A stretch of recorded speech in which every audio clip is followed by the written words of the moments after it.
À 14h32, relocalé cet avion de chasse ukrainienne. MiG-29 s'élève dans le ciel transportant des armes qui ne devraient pas exister. Sous chaque aile, une bombe américaine GBU-62 JTDAM-ER est suspendue montée sur des racks d'éjection de l'OTAN bricolés avec des régulateurs de tension et du ruban adhésif électrique. Dans 15 minutes, cette relique de la guerre froide traversera le réseau de défense anti-aérienne le plus meurtrier au monde pour larguer 1000 livres de démocratie guidés par GPS sur un dépôt de munitions russe. Le radar de recherche du S-400, qui l'observait, passe soudainement en mode de suivi. Le ton dans son casque change, passant de bips intermittents à un bourdonnement constant. Il est verrouillé. À cette distance, les missiles 4.8 et 6 du système peuvent l'atteindre en 62 secondes. Il déclenche le distributeur de paillettes des nuages métalliques s'épanouissant derrière le MiG, alors qu'il plonge brutalement, échangeant l'altitude contre la vitesse. Mais les paillettes créent un problème inattendu. L'éco-radar ne se contente pas de brouiller le S-400, il allume tous les capteurs passifs dans un rayon de 100 km. Bientôt, une patrouille itinérante de Su-35 se dirige vers lui depuis le nord-est. La plongée le fait passer à 25,000 pieds sa vitesse atteignant 600 nœuds. Le verrouillage du S-400 se brise son radar peinant à maintenir le suivi à travers les paillettes et le changement rapide d'altitude. Mais descendre résout un problème tout en créant un autre. Son RWR récepteur d'alerte radar hurle une nouvelle alerte. Le radar d'acquisition Buck M3, beaucoup plus proche, scanne en rafale rapide. Il s'est jeté directement dans l'enveloppe d'engagement optimale de Buck M3. C'est un système spécialisé dans la destruction d'avions entre 15,000 et 30,000 pieds, se trouve exactement là où il vient de se positionner. Contrairement au S-400 à longue portée qui nécessite du temps pour calculer les interceptions, le Buck peut engager en moins de 20 secondes à cette distance. La séquence de préalignement GPS pour les JDAM doit avoir lieu maintenant. Chaque bombe a besoin d'un verrouillage satellite complet et d'une mise à jour de position pour atteindre sa précision annoncée de 5 mètres. Il se stabilise à 20,000 pieds de volant droit pendant 15 secondes cruciales pendant que les ordinateurs des armes communiquent avec l'espace. La barre d'alignement progresse sur son écran 40%, 60%, 80%. Nouveau contact. Un Su-35 à 60 km se rapprochant à Mach 1.4. À ce rythme, le chasseur russe sera à portée de missiles R-77 dans 3 minutes. L'alignement GPS se termine juste au moment où son système d'alerte de missiles détecte le radar du Su-35, passant du mode recherche au mode suivi. Il est temps de bouger. Il vire brusquement à droite puis inverse immédiatement, créant un virage en S qui oblige les opérateurs du Buck à recalculer leur solution de tir. Mais chaque manœuvre défensive consomme du carburant dont il aura besoin pour le volume de retour. La jauge indique déjà 200 kg en dessous de la consommation prévue. Si cela continue, il devra choisir entre accomplir la mission ou avoir assez de carburant pour rentrer. Le pilote du Su-35 est compétent. Au lieu de poursuivre directement, il calcule un vecteur d'interception qui placera le MiG entre le chasseur et la batterie S-400, une technique classique de marteau et d'enclume. Le Su-35 le poussera vers la zone de destruction du S-400 comme un chien de berger guidant sa proie. S'éloigner du chasseur, c'est voler vers le missile solaire. Éviter le missile, c'est offrir au chasseur un tir facile. Il n'y a pas de bonnes options. Les données cibles de Malinivka s'affichent sur son écran. Les images satellites d'il y a 6 heures montrent des mouvements de véhicules compatibles avec un transfert majeur de munitions.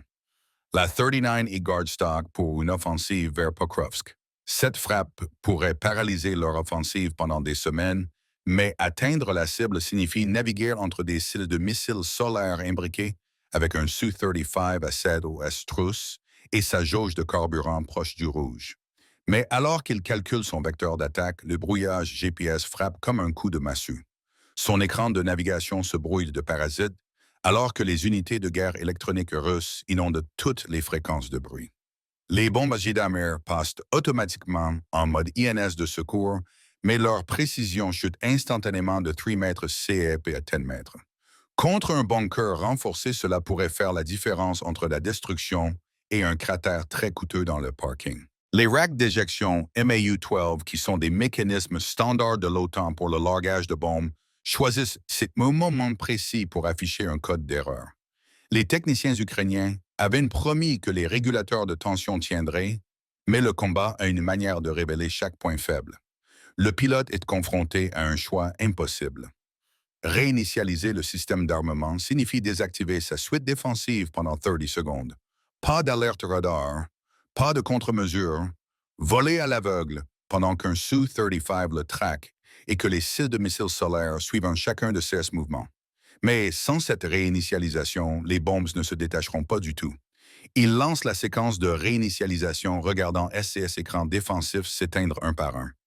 La perte soudaine de la puissance de brouillage a un effet immédiat. Sans le bruit électronique qui aveuglait SS Capture, les caméras thermiques du Panzer peuvent désormais clairement distinguer la chaleur de son moteur du fond. Le système électro-optique se moque du brouillage. Il détecte la chaleur et les moteurs du MiG brillent intensément contre le ciel froid.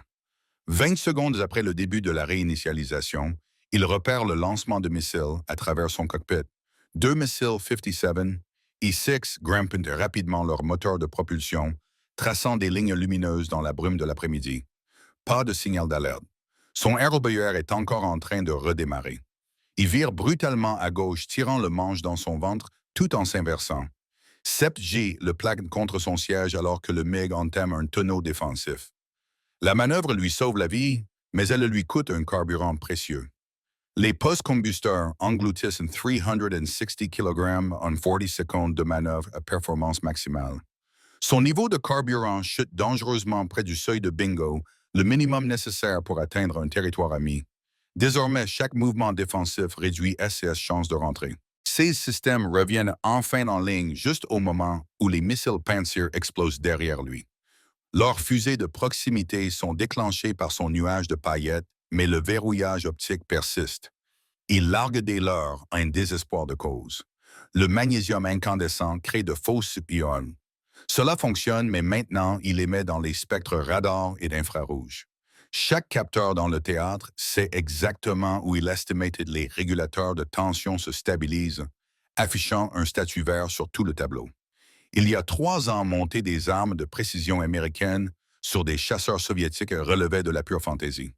Aujourd'hui, les techniciens ukrainiens accomplissent des miracles quotidiennement. Une mise à jour de la cible arrive via une liaison de données cryptées. Le dépôt de munitions à Malinivka a reçu des véhicules supplémentaires au cours de la dernière heure. Les renseignements confirment que des éléments de la 110 et brigade de fusiliers motorisés de la garde ont rejoint la 39 Guard. 2 unités d'élite se préparent à quelque chose de grand. La valeur de la frappe vient de doubler. Mais atteindre le point de leur gage signifie naviguer entre des zones de missiles solaires superposées pendant que le Su-35 se rapproche par derrière. Le pilote russe a été patient maintenant, une distance de 40 km, pendant que les défenses au sol font le travail dangereux. Une tactique intelligente. Il attendra une ouverture. En approchant de la zone cible, son niveau de carburant est à 400 kg à peine, assez pour un volume en ligne droite jusqu'à la base. Toute manœuvre supplémentaire signifie atterrir avec des vapeurs s'il atterrit du tout. Les jets d'âme doivent être largués dans les 4 prochaines minutes, sinon la mission entière échouera. Mais ce qui se passe ensuite mettra à l'épreuve chaque système de son avion et poussera l'homme et la machine au-delà de leurs limites. Le Su-35 passe à l'action. À 40 km derrière lui, le pilote russe passe du mode recherche au mode de suivi d'une cible unique. Le hardware du pilote ukrainien hurle le ton distinctif d'un radar NO-35 Urbis-E et une position de tir. Dans quelques secondes, un R-77 sera en l'air, un missile capable de tirer 40 G et insensible aux paillettes ou aux leurres une fois que son chercheur actif s'active. Le pilote effectue une rupture perpendiculaire à la menace, forçant le radar à travailler plus dur pour maintenir le verrouillage. Cette manœuvre de notching le place à 90 degrés par rapport au faisceau radar, là où le système Doppler du missile ne peut pas distinguer son mouvement du fouillis au sol. Cependant, cette géométrie défensive le conduit directement au-dessus d'une batterie Thorium 2 qui attendait en silence électromagnétique. Au moment où il entre dans sa zone d'engagement, le système s'active bien à l'intérieur du rayon létal du missile 9M338. Il est pris entre des feux convergents, se défendre contre le Su-35 derrière lui, voler vers le tour devant, ou maintenir son cap et encaisser des missiles des deux directions. La cible est encore à 90 km, trop loin pour le largage des JDAM, même avec leur kit de portée étendue. Il doit se rapprocher, mais la physique et la géographie conspirent contre lui. La seule option est de passer Larry. Il s'inverse et tire entamant un split S qui le fait descendre vers le sol. Cette manœuvre en demi-boucle échange rapidement l'altitude contre une direction inverse passant d'un cap nord à 15,000 pieds à un cap sud à 10,000 pieds en quelques secondes. La manœuvre place le terrain entre lui et le Tor, forçant le Su-35 à ajuster sa solution de tir. Cependant, plonger signifie un air plus dense, une consommation de carburant accrue et une portée de glisse réduite pour les JDAM. Chaque mètre d'altitude perdu est un mètre de distance de sécurité en moins au moment du largage. En passant à 15,000 pieds, le pilote déploie l'ensemble de SAS LEUR. 60 pastilles incandescentes se dispersent derrière le MiG, chacune constituant une fausse cible pour les chercheurs infrarouges. Cette action le sauve du tracker optique de secours du Tor, mais crée un nouveau problème.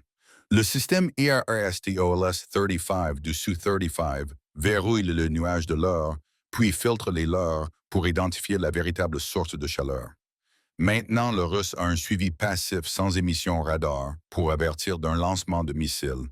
Il active la nacelle de ciblage pour vérifier son point de visée. Il aura besoin d'une confirmation visuelle avant le largage. La nacelle de ciblage peine à cette altitude et à cet angle. Les optiques de l'ère soviétique tentent de désigner un bâtiment à 80 km à travers la brume de l'après-midi. L'image vacille et pixelise, montrant à peine le contour du dépôt de munitions.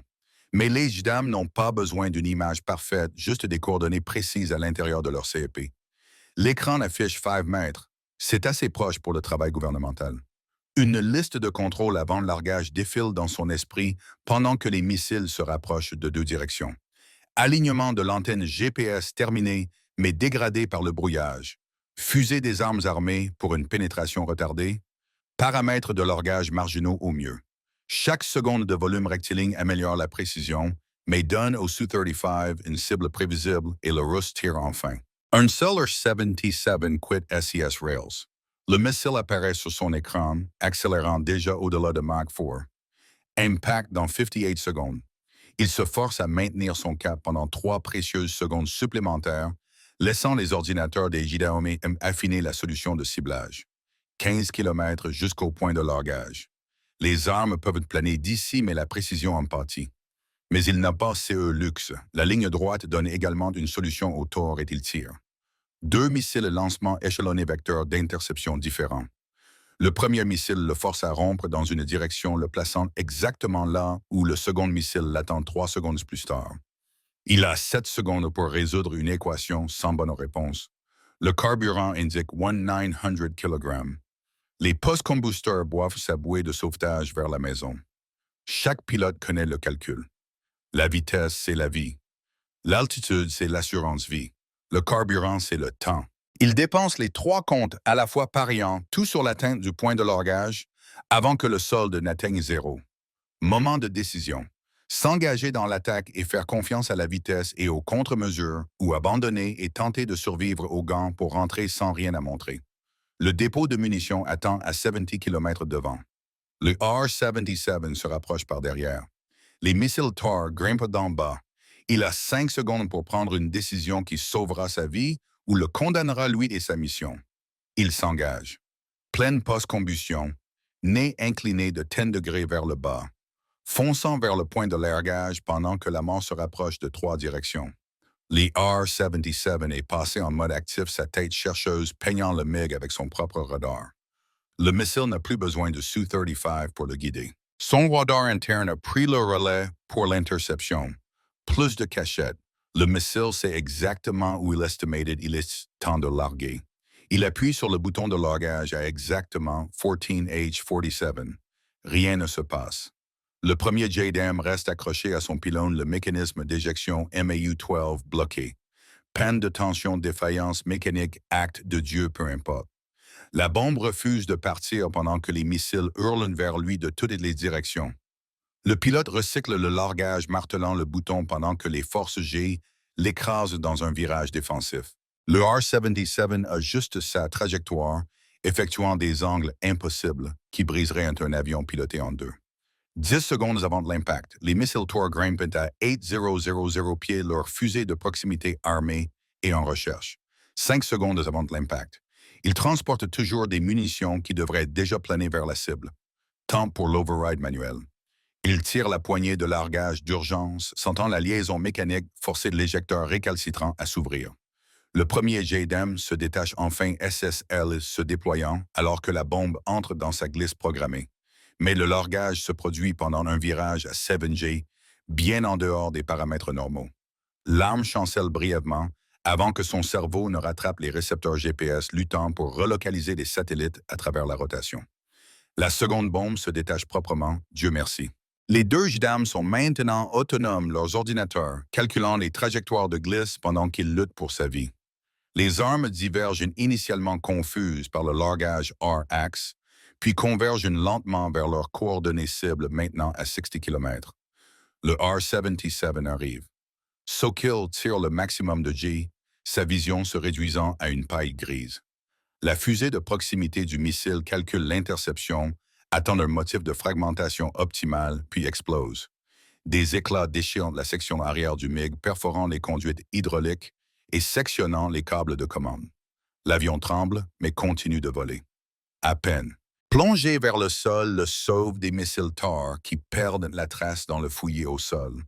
Mais maintenant, il fait face à une nouvelle menace, les canons antiaériens Shilka protégeant la zone cible. 4 canons de 23 mm par véhicule guidé par radar remplissant le ciel de tungstène.